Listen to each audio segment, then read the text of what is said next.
마태복음서 4장 8절에서 11절.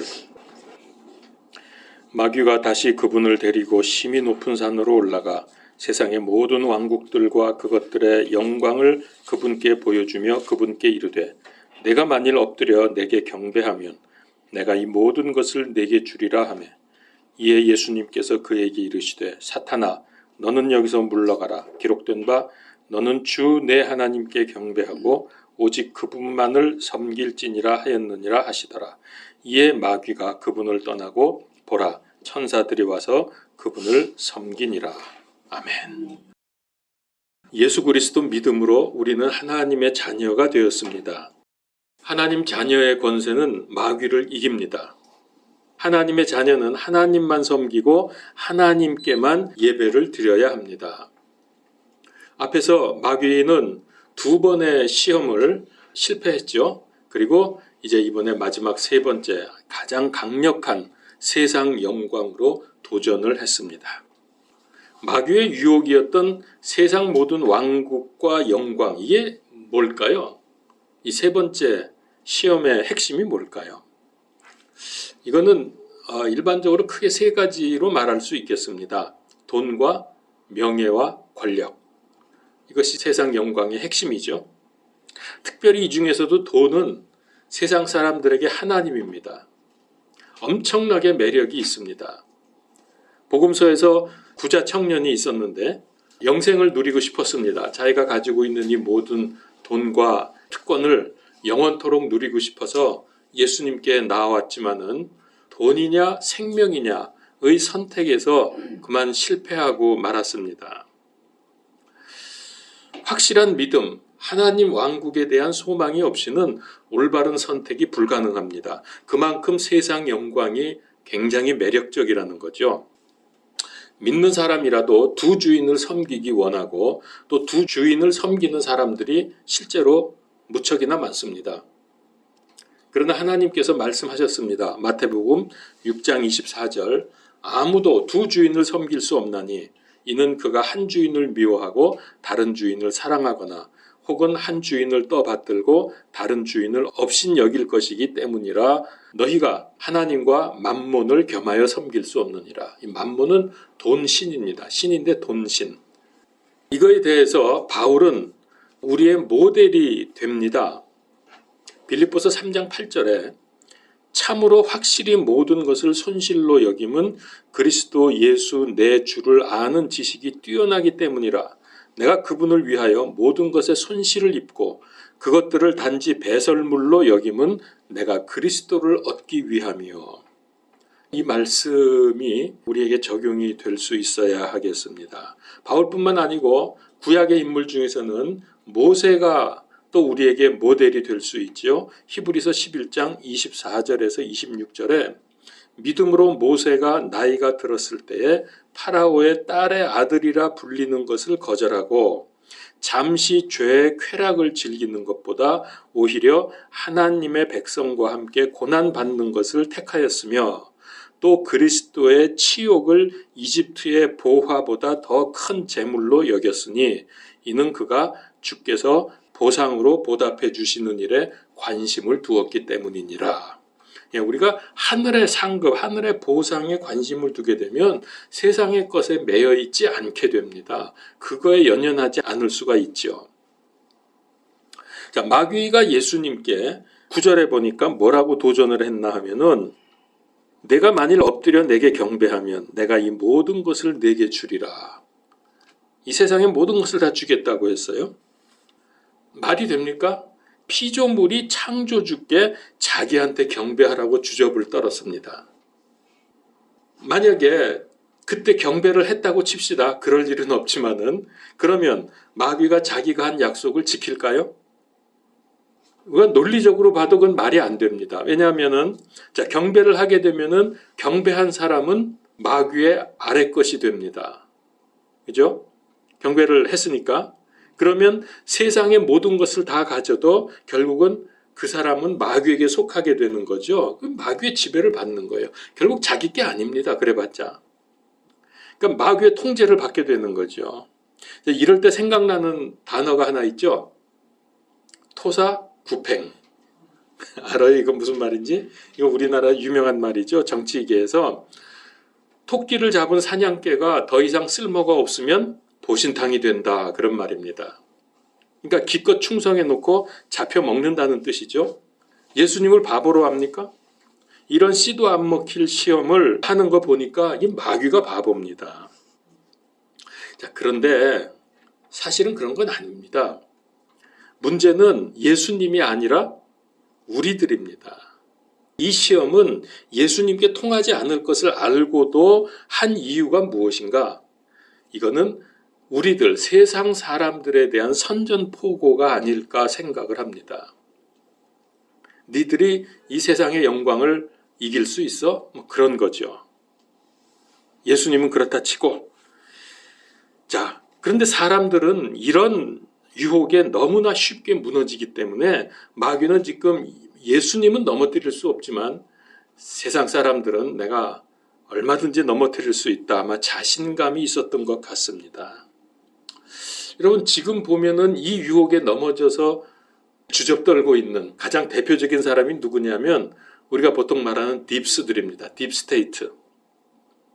그들은 엄청난 돈을 착복해 왔고요. 코로나 바이러스 이번에 이 사태로 인해서 어마어마한 돈을 긁어 모았습니다. 엄청나게 챙겼습니다.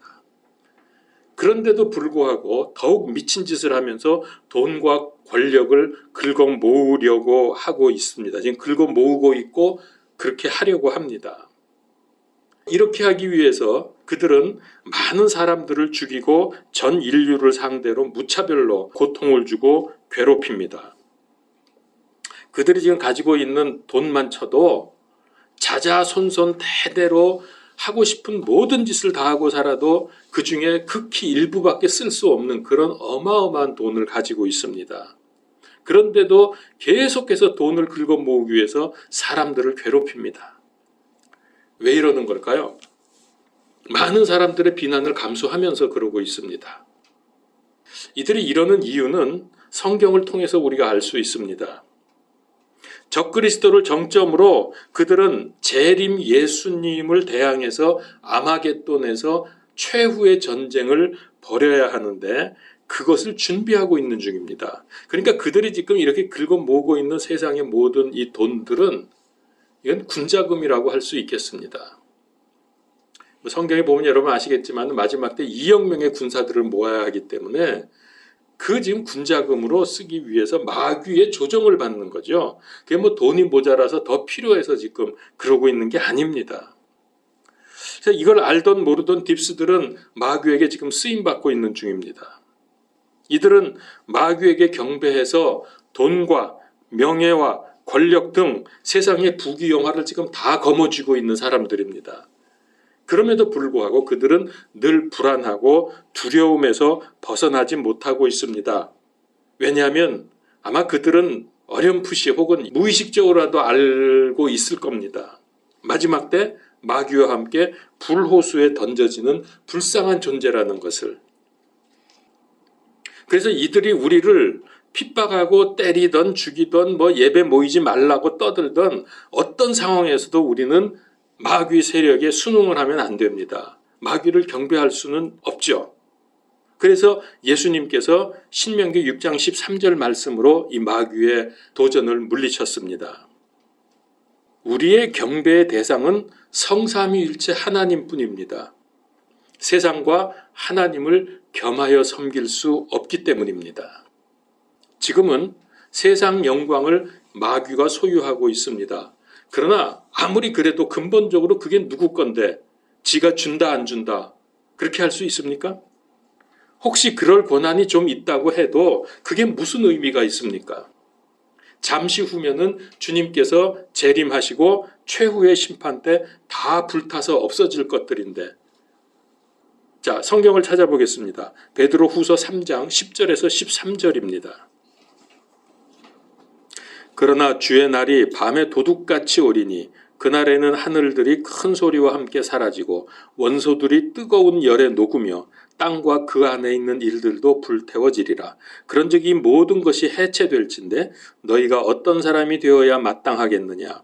모든 거룩한 행실 속에서 하나님을 따르는 가운데 하나님의 날이 오는 것을 기다리고 서두르라.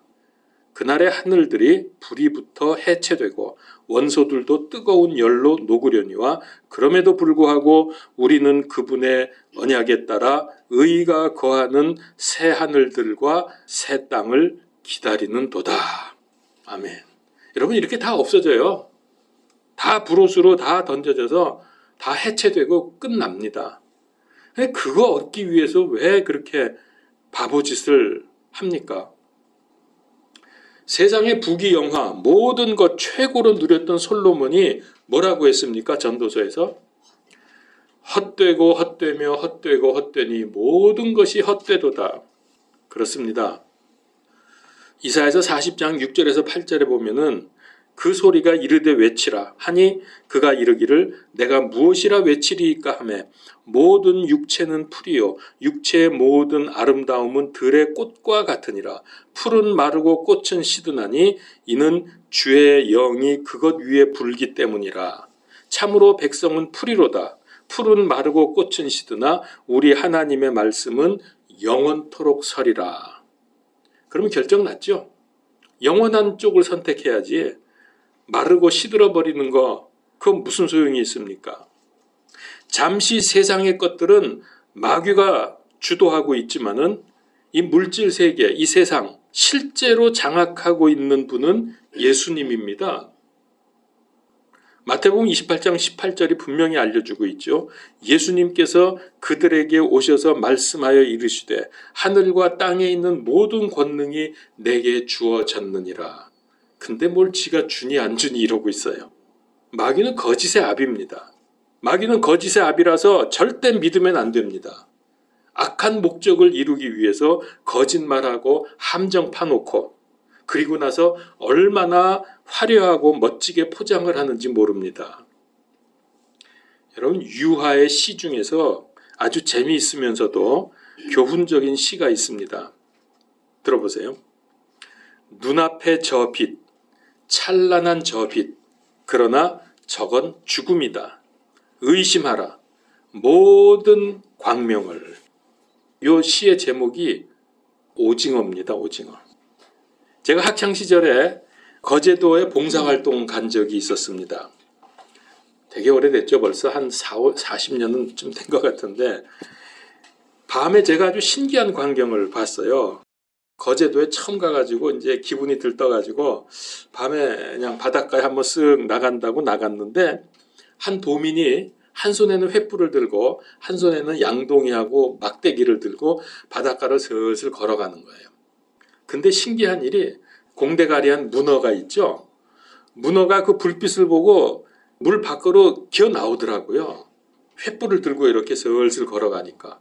그러니까 이 사람이 막대기로 툭 쳐요. 그러니까 이놈이 꽉 붙더라 그거를. 그럼 그냥 양동이 속에다 쓱 집어넣으면 끝이야. 이래가지고 제가 보는데 제 기억에 한 30분 만에 거의 20마리 정도를 잡더라고요. 그렇게나 쉬운지 몰랐어. 유하의 시가 바로 이겁니다. 오징어도 마찬가지예요. 밤에 잡거든요, 오징어는. 근데 배들이 나가가지고 갑자기 일시에 거기 배들이 쫙 모여가지고서 불을 확 킵니다, 밝게. 그러면은 이 오징어들이 불빛을 보고 모여들어요. 그럼 뭐 그냥 건지면 되는 거죠. 그래서 아까 그 시에서 뭐라 그랬습니까? 의심하라 모든 광명을. 빛이 이게 죽이는 빛입니다. 고린도후서 11장 14절에 그것은 결코 놀랄 일이 아니니 사탄도 자기 일을 빛의 천사로 가장하느니라. 우리에게도 온갖 유혹이 다가옵니다. 사람에게는 남들보다 더 많이 갖고 더 높이 올라가고 더 화려하게 드러나고 더 인정받고 싶고 남을 지배하고 싶은 그런 욕망이 있습니다. 이 욕망이 마귀의 미끼를 물게 하는 것입니다. 심지어 머리로는 이거 물면 죽는다는 거 알면서도 그 유혹을 이기지 못합니다. 아담과 이브를 보세요. 너희가 이걸 먹으면 절대로 죽지 아니하리라. 너희가 그것을 먹는 날에는 신들과 같이 되리라. 마귀가 이렇게 말했거든요. 얼마나 유혹이 됩니까? 자, 이 말을 듣고 나서 선악과를 다 보니까 얼마나 먹기에 좋고 아름답고 탐스러운지요. 그만 덥석 먹어버리고 말았습니다. 하나님의 강력한 경고가 지금도 귓가에 맴돌고 있는데 그렇게 된 겁니다. 근데 절대 죽지 않는다고 마귀가 그랬는데 죽었죠? 신들같이 된다 그러더니 되기는 뭘? 육신이 돼가지고 갇혀서 살다가 고통만 받고 살다가 죽습니다. 이게 마귀가 하는 거짓말이고 마귀의 찬란하고 화려한 불빛과 같은 그런 유혹입니다. 여러분이 마지막 때는 조심하셔야 됩니다. 아주 그럴듯하게 더 포장을 잘합니다. 어느 낚시꾼이 월척을 잡아가지고 탁본을 떠서 액자 밑에다가 이런 글귀를 써놓고 교훈을 삼는다고 합니다. 내가 그때 미끼를 물지만 않았으면 지금 나는 바다에 있으리라. 그걸 보면서 교훈을 삼는다고 그래요. 여러분 꼭 기억하십시오. 마귀는 절대로 마귀스럽게 나타나지 않습니다. 이게 문제입니다. 정철의 내 머리 사용법이라는 글에 보면은 이런 말이 있어요. 바다는 갈매기가 자기에게 하루에도 수백 번씩 키스한다고 믿는다. 키스의 황홀함에 취해서 물고기를 도둑맞고 있다는 것을 눈치채지 못한다. 그렇습니까? 예, 우리는 이런 경우들이 우리도 많이 당하지요. 그러니까 가짜가 진짜보다 포장이 더 화려합니다. 포장이 너무 화려하면 그건 의심해 봐야 돼요. 사탄은 황홀한 키스로 다가옵니다. 마지막 때는 더욱 그렇습니다. 이런 일들을 우리는 너무나 쉽게 보고 있습니다. 너무 아름답게 포장되어 있거든요. 근데 사람들이 거기 속아요. 자, 요즘에 어떻습니까, 세상이? 많이 우리에게 다가오는 아주 듣기 좋은 말, 평화, 평등, 더불어, 나눔, 기회는 평등할 것이고 과정은 공평할 것이고 결과는 정의로울 것이다. 얼마나 황홀한 말입니까? 그런데 얼마나 정반대로 가고 있습니까? 제가 늘 말씀드리지만은 세상의 이런 일들의 배후에 어떤 놈이 세상을 이렇게 난장으로 이끌고 가는지 영안을 뜨고 볼 수 있어야 합니다. 공산주의 이론을 만든 레닌이 한 말 중에 이거 유명한 말이 있죠. 종교는 아편이다. 그가 말한 종교는 기독교를 말하는 겁니다. 그는 적을 분명히 알고 있었습니다.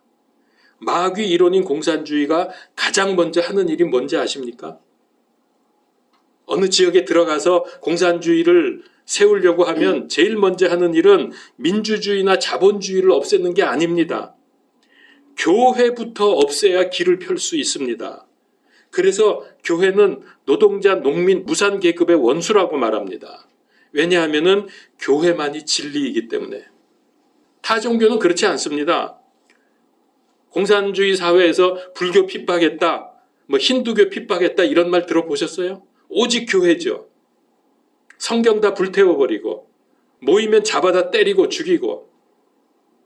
그래서 불교, 회교, 힌두교, 유교, 무당교, 통일교, 천주교, 신천지 이런 것들에 대해서는 신경 쓰지 않아요. 정치권에서도요. 그들은 이렇게 말합니다. 교회와 기독교, 그리스도인의 마지막 한 명이 없어질 때까지 투쟁하라. 역사적으로 공산주의가 들어가면 교회가 무너졌습니다. 불교 무너졌다는 얘기 들어봤습니까? 공산주의 들어가서? 교회가 무너지면 어떤 일이 벌어지느냐? 이때 진짜 그리스도인만 남게 되는 겁니다. 그걸 우리가 보통 지하교인이라 그러죠. 몰래 숨어서 신앙생활하는 사람들. 그래서 공산주의에 대한 얘기는요. 무슨 제가 지금 정치나 이념 얘기하는 게 아닙니다. 이거는 영적 전쟁에 대한 말씀입니다. 우리나라 역사를 보면은 저들이 얼마나 거짓의 아비를 따르고 있는지 보입니다. 간략하게 말씀을 드리죠. 평화를 외치면서 6.25 사변 일어나기 직전까지 그들은 평화 통일을 주장을 했습니다. 그러니까 그 말을 듣고 미군이 1949년도에 철수를 했습니다. 완전 철수했습니다. 그러자 곧바로 그 다음에 1950년 6월 25일 남침을 했습니다. 아니 평화 통일을 그렇게 외치더니 왜 무력으로 내려옵니까? 요즘 국가보안법 철폐하자, 폐지하자고 주장을 합니다. 여러분 이거 가만 생각해 보세요. 나라 무너뜨리겠다는 거 아닙니까? 국보법이 뭐죠? 국가를 전복시키지 못하게, 국가를 전복시키려고 하는 세력이 있으면 그 사람들을 잡아야 되고 막아야 되는 그 법이거든요. 그런데 이걸 폐지하자고 하는 것은 결국 뭐예요? 국가를 전복시키자는 거 아닙니까? 그거 말고 뭡니까 이게? 근데 정말 놀라운 건 기독교 장로교단에서 이걸 찬성하고 있다는 거예요. 우리 보통 기장 그러는데 그들의 거짓말을 믿는 건지 아니면 그 교단 자체가 간첩 집단인지 알 수가 없습니다. 여러분 마귀를 알면은 공산주의가 보입니다. 왠지 아세요? 공산주의는 마귀 이론이기 때문에 그렇습니다. 박통 때 그렇게 평화협정 운운하면서 뒤로는 무장간첩 계속 보냈던 거 여러분 그 시대 아나? 1960년대, 70년대, 80년대도 좀 그랬죠? 이렇게 평화를 가장해가지고 방심하면 바로 그때 공격을 하는 겁니다. 이게 마귀의 전략입니다. 그래서 성경에도 뭐라 그래요? 평안하다, 안전하다고 할 때 속지 말라고 하죠. 기왕에 나온 김에 베트남 얘기도 좀 해보죠. 아주 우리나라와 비슷합니다. 전쟁 후에 평화를 외치니까 미군들이 전부 철수했습니다. 그러자 곧바로 공산당이 월남을 뒤집어서 공산화시켜버렸습니다. 지금 공산화되어 있잖아요. 그래서 얼마나 많은 보트 피플이 생겼는지 아시죠? 바다에서 무려 10만 명이 죽었습니다. 탈출하다가. 제가 살던 미국에도 우리 아들의 친구 중에 하나가 보트 피플이 돼가지고 바다에서 죽음의 사선을 수없이 넘어가지고 어떻게 해서 미국에 와서 정착한 친구가 하나 있어요. 근데 이놈은 얘기를 들어보니까 월남 그러니까는 지금은 베트남이라 그러죠. 베트남 아이인데 자기 부모가 바다에 빠져 죽는 걸 눈으로 보내요. 얘가. 그러면서 미국까지 온 아이예요. 여러분 이게 공산주의입니다. 이게 뭐 평화, 평등, 뭐 종전선언하자. 요즘에 간첩이 어딨냐? 이럴 때 여러분 정신 차려야 돼요. 제가 지금 말씀드린 것은 정치 얘기나 이념 얘기가 아니라 영적 전쟁 얘기라고요. 정신 차리고 여러분들 영적 생활 잘해야 돼요. 삶은 개구리 얘기 아시죠? 뜨거운 물에 집어넣으면 펄쩍 튀어나오지만은 찬물에 넣고 살살 데우면은 자기 몸이 익어서 죽는지도 모르고 눈 감고 슬슬 즐기다가 삶아져서 죽는 겁니다. 이게 안 보이나? 이 마귀가 지금 예수님께도 쉽게 세상을 얻고 목적 달성을 하라고 지금 속이는 거죠. 십자가 고통 없이 쉽게 세상을 지배할 수 있게 해줄 테니까 세상의 모든 권력과 모든 것을 다 줄 테니까 내게 경배하라. 망언을 합니다. 여러분 사기 잘 당하는 사람의 특징이 뭐죠? 쉽게 돈 벌 수 있다는 유혹을 뿌리치지 못하기 때문에 그렇습니다. 나 급전이 필요한데 1,000만 원만 빌려주면 한 주일 후에 1,200만 원 갚을게. 여러분 이 말에 혹해가지고 뻔한 거짓말에 넘어갑니다. 아니 세상에 일주일 만에 20%를 준다? 이게 뭐 이런 고금리가 어디 있습니까? 근데 그 속거든요. 예수님께서 십자가의 고난과 죽음과 부활을 말씀하시니까 베드로가 뭐라 그랬어요? 그리하지 마옵소서 하면서 십자가의 길을 막았습니다. 뭐 그리 힘든 길을 가십니까? 그런 얘기죠. 그때 예수님이 뭐라 그래요? 야 베드로야 너 왜 그래? 방해하지 마. 그랬습니까? 사탄아 너는 내 뒤로 물러가라 그랬죠. 왜 그랬을까요? 그렇게 말하고 방해하는 놈은 베드로가 아니라 베드로 뒤에 사탄이 있는 것을 예수님이 간파하셨기 때문이에요. 베드로 자체가 사탄이 아니라 마지막 때 적그리스도는 자기가 하나님을 주장하기 위해서 큰 우상을 만들고 경배하게 할 것입니다. 지금 여기 마귀가 한 말처럼 나에게 경배하라. 내가 다 주겠다. 계시록 13장에 보면 나오죠. 큰 우상을 만들어 놓고 또 우상이 말하게 하는 그런 능력도 있대요. 그러니 사람들이 깜짝 놀라가지고 거기다 절하지 않겠습니까? 그러면서 사람들에게 짐승의 표를 받게 합니다. 물론 우리는 이때 세상에 없습니다. 본수학으로 공중에서 그리스도의 심판석에서 상급 심판을 받고 어린 양과 혼인잔치를 하고 있을 겁니다. 그러나 그 시간에 땅에서는 아비규환입니다. 대환란이 진행이 되는데 짐승의 표를 받으면 구원을 받지 못합니다.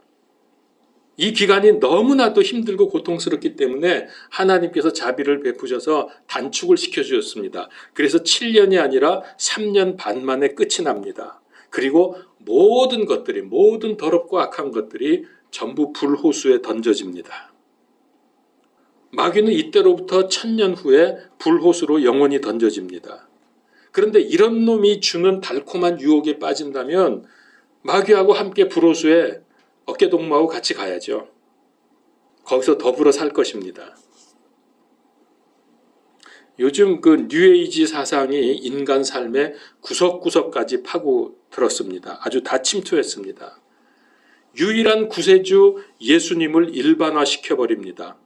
모든 종교의 구원이 있고 심지어 마약을 해서 정신이 혼미해지면 그게 영적 세계에 접속한 것이라고 이렇게 속입니다. 그러니까 그 뭐예요? 마약으로도 구원받을 수 있다는 거예요. 그리고 내가 상상하는 것은 뭐든지 다 이룰 수 있다고 이렇게 궤변을 늘어놓습니다. 이게 뉴에이지 사상입니다. 그런데 이 말에 혹해서 야, 그거 정말 좋네. 그거 끌려가거든요. 지능이 한 자리도 아니고 말이죠. 그러니까 이게 지금 종교 다원주의하고 일맥상통합니다. 뉴에이지 사상이. 그게 왜냐하면 그놈이 그놈이니까 뒤에는 다 마귀 한 마리가 통제하고 있기 때문에 다 그게 비슷비슷해요. 지금 3번 마귀는 예수님을 공격했지만은 다 실패했습니다. 예수님은 매번 그때마다 기록된 하나님의 말씀으로 승리를 하십니다. 그래서 성경 말씀 인용하실 때마다 반드시 앞에 붙인 말이 있어요. 3번 다 기록된 바, 기록된 바. 즉 뭐죠?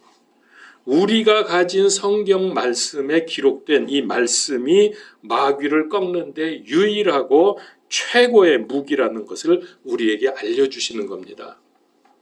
기록된 하나님의 말씀 성경. 그래서 우리 마음속에 마귀 시험의 요소가 되는 정욕과 탐심을 말씀으로 물리쳐야 합니다. 그게 요한일서 2장 15절에서 17절의 말씀입니다. 자, 한번 찾아봅시다. 요한일서 2장 15절에서 17절. 세상이나 세상에 있는 것들을 사랑하지 말라. 어떤 사람이 세상을 사랑하면 아버지의 사랑이 그 속에 있지 아니하니 세상에 있는 모든 것, 즉 육신의 정욕과 안목의 정욕과 인생의 자랑은 아버지에게서 나지 아니하고 세상에서 나느니라. 세상도 그것의 정욕도 사라지되 오직 하나님의 뜻을 행하는 자는 영원토록 거하느니라. 자, 오늘 이제 3번에 걸친 시험을 마무리를 하게 되는데요. 예수님은 마귀가 보여주는 이 화려한 세상 영광 뒤에 죄로 죽어가는 인류를 보신 겁니다.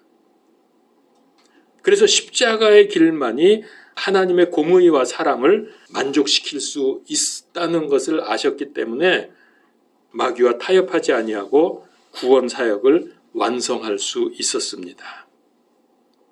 그러니까 예수님이 시험을 받았다는 게 우린 조금 이상하지만 이거는 무엇을 우리에게 알려주느냐? 사람은 누구나 사는 동안 마귀의 시험을 받는다는 것을 보여줍니다. 이 세상에 마귀 시험이 없는 사람이 없다는 거죠. 예수님도 시험을 받았는데, 그러나 말씀과 믿음의 기도로 잘 이기면 믿음이 성장합니다. 그리고 하늘의 상급이 주어지는 축복이 됩니다. 그래서 어떤 상황에서도 마귀와 세상과 타협하거나 세상에 굴복하지 맙시다. 그럴 바에는 차라리 죽는 게 나아요.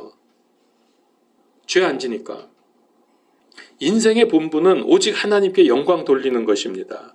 그래서 마음과 뜻과 정성을 다하여 하나님만 사랑하고 섬기고 그분께 순종해야 합니다.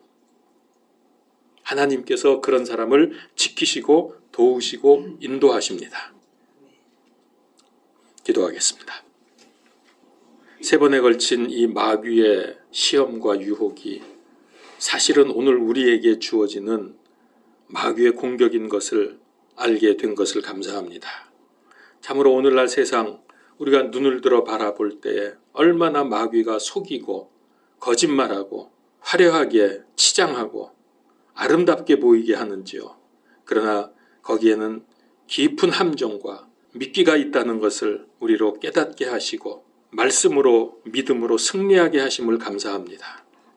주님, 이제 마지막 때에 정말 마귀가 너무나도 교묘하게 너무나도 화려하게 빛을 가장하면서 우리에게 다가오는 것을 깨닫게 하시고 그 배후에 마귀가 있음을 알게 하여 주시옵소서. 그래서 목숨 걸고 믿음을 지키고 마귀를 대항하는, 그래서 승리하는 하나님의 군사들이 다 되게 하여 주시옵소서. 예수 그리스도 이름으로 기도하옵나이다. 아멘.